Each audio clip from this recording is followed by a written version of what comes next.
Welcome back. Well, Matt Bennett joining us now to break down the market. So we will have Arlen Suderman joining us next. But Matt, a bit of a surprise when it comes to USDA reports. I mean, I feel like a lot of people thought we may see USDA trim yield. Instead, we saw them bump corn yield up a half a bushel, and for soybeans, yields unchanged. But for the corn one, yield now 183.6 bushels to the acre. Did that catch the market by surprise?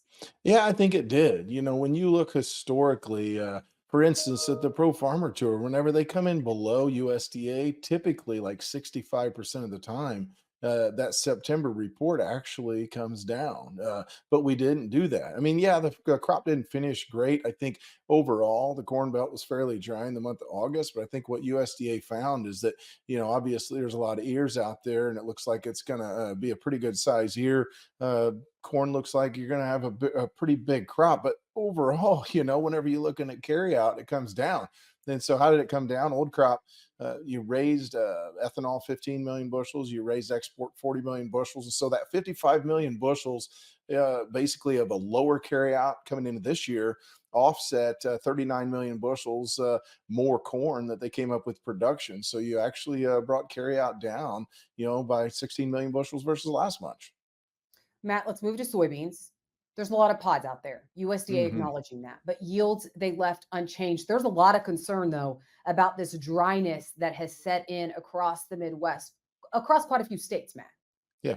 Oh, absolutely. I mean, you've got dry conditions. August was pretty darn dry. I would say coming into the month of August, most people had a pretty full soil moisture profile. And so you've got to think that, maybe some of these early beans, especially, had plenty to get to the finish line. Whenever you look at the USDA report, I mean, essentially, there wasn't a whole lot in the way of changes. The crop size didn't change. It was just marginally. If you look at the balance sheet, it's just a slight amount.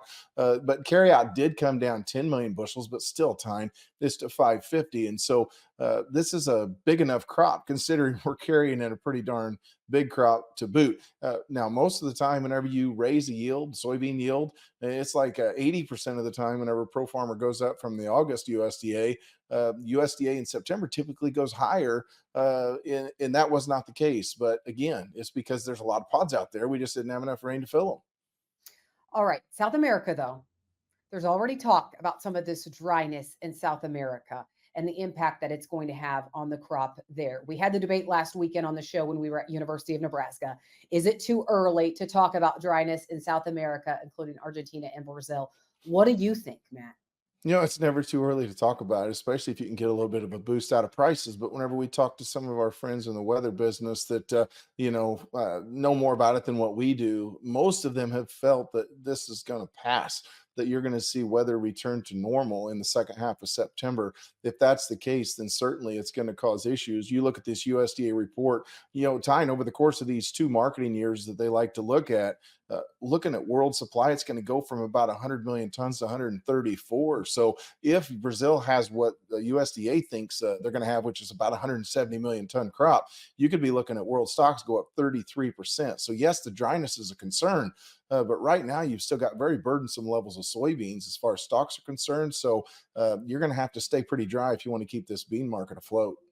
One thing we've heard from Nebraska farmers when we were there last week was, they're going to store everything. They're going to put them in bags. I mean, they're looking for as much storage as possible. If a farmer is weighing, do I sell or do I store this fall? What do you want them to know, Matt?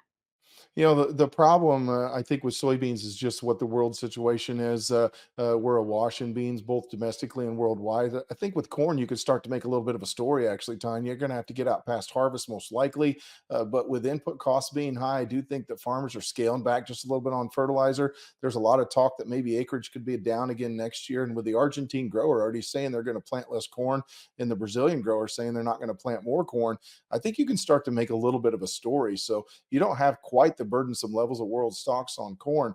I can go ahead and go along with storage. I'm okay with it. Commercial storage, it gets a little trickier because for sure it's pretty expensive to do so. The last thing you got to figure in, Tyne, is of course what's the cost of your money, because it's certainly not cheap right now to have money borrowed. All right. Well, does Arlen Suderman agree? He's going to actually join us next for our marketing discussion.